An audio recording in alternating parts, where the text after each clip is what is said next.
তাদের অনুসরণ করো যারা তোমাদের কাছে কোনো বিনিময় প্রত্যাশা করে না। এটাই সরল অনুবাদ। অনুসরণ করো যে তোমাদের কাছে কোনো বিনিময় চায় না। ওয়াহুম মুহতাদুন, আর তারা সরল পথে অঙ্গীকারবদ্ধ। মুসলিমরা কোরআনের যে ধারণাগুলোকে ভুল বুঝেছে এটি তারিক। কোরআন বলেছে যে তারা কোনো বিনিময় প্রত্যাশা করেনি। ভাই, আপনার প্রোগ্রামের জন্য কেন ফি নির্ধারণ করেছেন?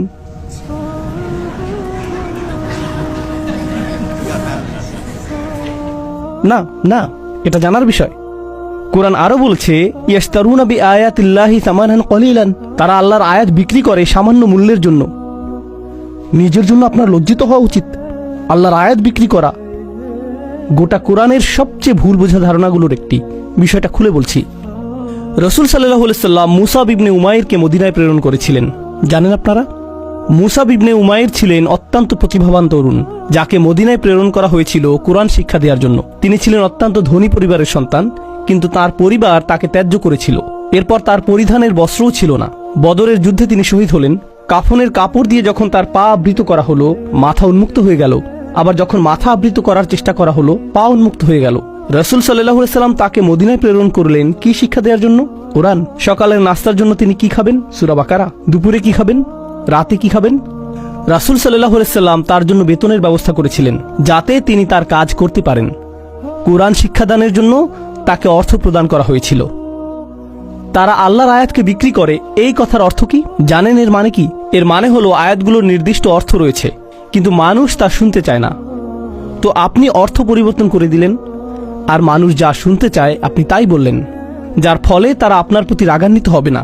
আপনি মানুষকে এমন জবাব প্রদান করেন যা শুনে তারা ভালো বোধ করবে, আর তারা যা শুনতে ভালো বোধ করবে না সেগুলো আপনি এড়িয়ে গেলেন। এভাবেই তারা আপনাকে পছন্দ করতে থাকে, আর আপনি নিজের জনপ্রিয়তা ধরে রাখেন। এটাই সামান্য মূল্যে আয়াত বিক্রি করা। সামান্য মূল্য বলতে এখানে মানুষের সন্তুষ্টিকে বোঝানো হচ্ছে। বুঝতে পারছেন? এখানে আয়াতটি হলো তার অনুসরণ করো যে তোমাদের কাছে কোনো বিনিময় চায় না। এমন কাউকে অনুসরণ করো যে তোমার কাছে কোনো বিনিময় চায় না। আসুন এটা বুঝি। এটা সকল নবীদের একটা মূলনীতি। প্রত্যেক নবী এমন জাতির মাঝে এসেছেন যেখানে গুরুতর কোনো সমস্যা ছিল, আর যখন একটি জাতির গুরুতর কোনো সমস্যা থাকে, মূলত একটি জাতির ভারসাম্যপূর্ণ থাকা চাই।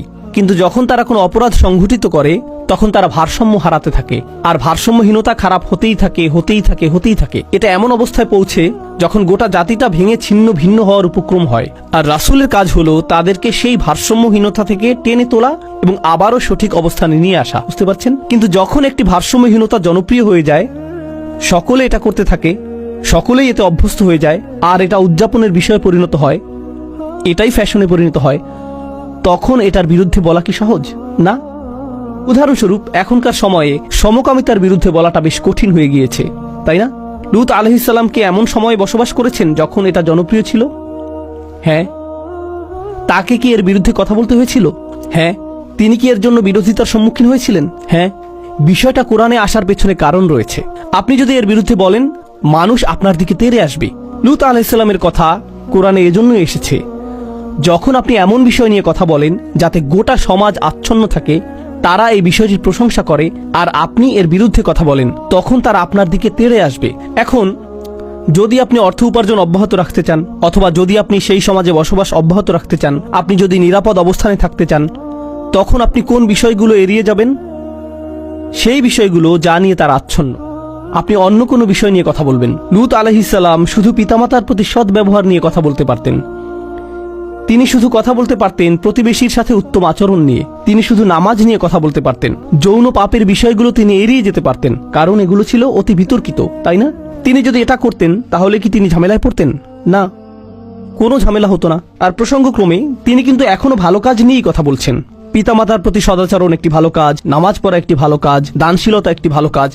তো কেন তাকে এমন বিষয়বস্তু বেছে নিতে হলো যা তাকে ঝামেলায় ফেলবে? আসলে এটাই একজন রাসূলের কাজ। তারা এসেছেন এই বিষয়গুলো নিয়ে কথা বলার জন্য, যা নিয়ে অন্য কেউ বলার সাহস করবে না। আর আল্লাহর পক্ষ থেকে তারা রায় দিবেন। ওয়াল কুরআনিল হাকিম। তারা আল্লাহর পক্ষ থেকে রায় দিবেন, আর এটা বারবার বারবার বারবার বারবার দিবেন। সেই সমাজের মূল্যবোধকে আক্রমণ করবেন, আর বারবার বারবার আক্রমণ করবেন। কিন্তু এক্ষেত্রে তারা পরোয়া করেননি, কারণ এই পাপ কাজগুলোর বিরুদ্ধে কথা বলতেই হবে। আর নিশ্চিতভাবেই যখন কেউ এটা করেন, কোনো বিনিময়েই তারা আগ্রহী থাকেন না, কারণ বিনিময় থেকে বঞ্চিত হওয়ার জন্য এই কাজগুলোই যথেষ্ট। মাল্লা ইয়াসআলুকুম আজরান, তাদেরকে অনুসরণ করো যাদের কোনো স্বার্থ নেই, কারণ এটা জনপ্রিয় হওয়ার পথ না, এটা ধ্বংসপ্রাপ্ত হওয়ার পথ। ওয়াহুম মুহতাদুন, তারা তাদের ব্যক্তিগত জীবনে সুপথ প্রাপ্ত, সৎ পথের প্রতি অঙ্গীকারবদ্ধ। এখন বিষয়টি বুঝুন, সৎ পথের প্রতি অঙ্গীকারবদ্ধ। রাসূলগণ ছিলেন বক্তা, কিন্তু বক্তা আর কারা আছেন? আপনারা কি সমাজের অন্য বক্তাদের কথা বলতে পারেন? স্কলাররা, ইসলামী পরিবেশের বাইরের কথা বলছি। রাজনীতিবিদরা হলেন বক্তা, তাই না? ঠিক আছে, তো রাসূলগণ আপনাকে রীতিনীতি নিয়ে বলেন, সমাজ পরিবর্তন নিয়ে বলেন, তাই না? রাজনীতিবিদরাও কি কখনো কখনো সমাজ পরিবর্তন নিয়ে কথা বলেন? অবশ্যই।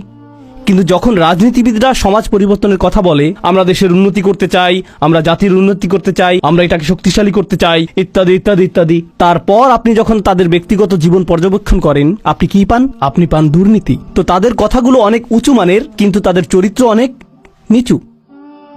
আর প্রসঙ্গক্রমে আপনি দেখেন যে তারা উঁচু মানের জিনিসগুলো নিয়ে কথা বলে এজন্য যে তারা ক্ষমতা চায়, তারা মন্ত্রী হতে চায়, তারা বিনিময় চায়, তারা কোনো কিছুর প্রতি লালায়িত। যখন নবীরা কথা বলেন, তারা কি চান? তারা শুধু চান ন্যায় বিচার, তারা শুধু চান সত্য, আপনার কাছ থেকে কোনো বিনিময় চান না। আর উপরন্তু আপনি যদি নবীদের ব্যক্তিগত জীবনের দিকে লক্ষ্য করেন, তারা সর্বদাই সঠিক পথের প্রতি অঙ্গীকারবদ্ধ ছিলেন। ওয়াহুম মুহতাদুন, তো বাণীটি নিখুঁত এবং বাণীবাহকও নির্ভেজাল। এই ধারণাটি কি আগেও শেখানো হয়েছিল? হ্যাঁ, ইন্নাকা লামিনাল মুরসালিন আলা সিরাতিম মুস্তাকিম, আরেকবার পুনরালোচনা। কোরআন এরকমটাই করে, আয়াতগুলো পরস্পর সম্পর্কযুক্ত। এখন পরের আয়াতে অমালি, অর্থাৎ আমার কি সমস্যা হয়েছে, সেই মানুষটি এখনো কথা বলছেন, সেই রজুল, সেই আদর্শ ব্যক্তি, আল্লাহর ইচ্ছায় যার নাম আমরা কোনো একদিন জান্নাতে জানতে পারবো। তিনি বলেছেন, আমার কি সমস্যা হয়েছে? লা আবুদুল্লাযী ফাতারানি, আমি কি সেই সত্তার উপাসনা করব না যিনি অস্তিত্বহীন অবস্থা থেকে আমাকে গড়েছেন? ওয়া ইলাইহি তুরজাউন, আর তোমাদের সকলকে তারই কাছে ফিরিয়ে নেওয়া হবে। এখন মালি, In Arabic we say وَمَالِي لا أفعل التي شأنها أن يوردها المتكلم في رد على من أنكر عليه فعلا। ইবনে আশুর এটা উল্লেখ করেছেন যে যখন কেউ বলে আমার কি সমস্যা হয়েছে যে আমি এটা অথবা সেটা অথবা অন্য কিছু করব, এর অর্থ হলো কেউ তাকে বলেছে যে এই তোমার কি সমস্যা হয়েছে, তুমি কেন ধর্ম ত্যাগ করেছো, আর সে তার দিকে ফিরে এর জবাব দিচ্ছে। তো প্রকৃতপক্ষে উক্তিটি যদিও লিপিবদ্ধ হয়নি, কিন্তু তার বক্তব্যের ধরন দেখে আমরা বুঝতে পারছি, এই তোমার কি সমস্যা হয়েছে, কেন তুমি এই মিথ্যা ধর্মের পক্ষে কথা বলছো? আর তিনি তার দিকে ফিরে বলছেন, আমার এমন কি হয়েছে যে আমি তার উপাসনা করব না যিনি আমাকে সৃষ্টি করেছেন, আর তোমাদের সকলকেও তার কাছে ফিরিয়ে নেওয়া হবে। এটা উপলব্ধি করো যে তোমাদেরকেও ফিরিয়ে নেওয়া হবে। বাক্যটি শুরু হয়েছে আমার কি সমস্যা হয়েছে এটা দিয়ে, শুরু হয়েছে তাকে দিয়ে, আর বাক্যটি শেষ হয়েছে তোমাদের সকলকে তার কাছে ফিরিয়ে নেওয়া হবে। তো তিনি কাকে দিয়ে শুরু করেছেন? নিজেকে দিয়ে। আপনি যদি মানুষের সাথে একাত্ম হয়ে গিয়ে এই বাণী তাদের কাছে প্রচার করতে চান, আপনাকে নিজের সম্পর্কে অনেক কিছু স্বীকার করতে হবে। মানুষকে আপনার এটা বলার সক্ষমতা থাকতে হবে যে তোমরা সমস্যার সম্মুখীন হবে। আমি যদি কাউকে পরামর্শ দিই ভ্রমণ সম্পর্কে, আপনি এই এয়ারলাইন্সে না গিয়ে অমুক এয়ারলাইন্সে যান। আমি যদি এমনটা বলে শুরু করি যে ভাই আমি এই এয়ারলাইন্সে গিয়েছিলাম, তারা এত বেশি দেরি করেছিল, তারা আমার লাগেজ হারিয়ে ফেলেছিল, অমুক এয়ারলাইন্সে যান, এটা কি পরামর্শটিকে বেশি আবেদনময় করে তুলছে? কারণ আপনি নিজের কথা প্রথমে বলেছেন, আর যেহেতু আপনি কোনো একটি অভিজ্ঞতার শিকার হয়েছেন, এখন আপনি ঐকান্তিকভাবে তার কল্যাণের জন্য তার কাছে আসছেন। কিন্তু যদি আপনি তার কাছে গিয়ে বলেন হে তুমি এই এয়ারলাইন্সে যাচ্ছ, তুমি একটা স্টুপিড, এটা কি এমন ব্যবহার যার ফলে মানুষ রাজি হবে? না, বরং এটা অপমানজনক। তিনি নিজের সম্পর্কে বলছেন, কারণ তিনি চান না যে তারা তাকে ঘৃণা করুক। তিনি ঘৃণার উদ্রেককারী কোনো কথা বলতে চান না, তিনি একপাশে কোনো কথা বলতে চান না, তিনি শুধু তার নিজের সম্পর্কে কথা বলতে চান। দেখো আমার দিক থেকে এটা হবে বড় ধরনের অপরাধ, দেখো আমার দিক থেকে এটা হবে বড় ধরনের অপরাধ যদি আমি তাকে উপেক্ষা করি যিনি আমাকে সৃষ্টি করেছেন। তোমরা সকলেও তার কাছে ফিরে যাচ্ছ। এটা কথা বলার খুবই ভালোবাসাপূর্ণ উপায়, যেটা তিনি ইতিমধ্যে শুরু করেছেন ইয়া কওমি বলার মাধ্যমে। এজন্যই তিনি তার জাতির প্রতি ভালোবাসার টানে ছুটে এসেছিলেন। তো তিনি বললেন ওমালি আলা আবুদুল্লাযী ফাতারানি ওয়া ইলাইহি তুরজাউন আত্তাখিযু মিন দুনিহি আলিহা, আমার কি তাকে ছাড়া অন্য কাউকে উপাস্য মানা উচিত? ইউরিদনির রহমানু বিদুররিন, যদি আর রহমান বা অবিশ্বাস্য রকম দয়ালু সত্তা সিদ্ধান্ত নেন যে কোনো ক্ষতি নেমে আসবে, লা তুগনি আন্নি শাফাআতুহুম শাইআ, অন্য সকল মিথ্যা উপাস্য মিলে আমাকে মুক্ত করতে সক্ষম হবে না। তাদের সকলের মিনতি, তাদের সকলের মধ্যস্থতা, তাদের এই অনুরোধ যে হে আল্লাহ তাকে ছেড়ে দিন, সে আমার উপাসনা করত, এগুলোর কোনোটাই কাজে আসবে না।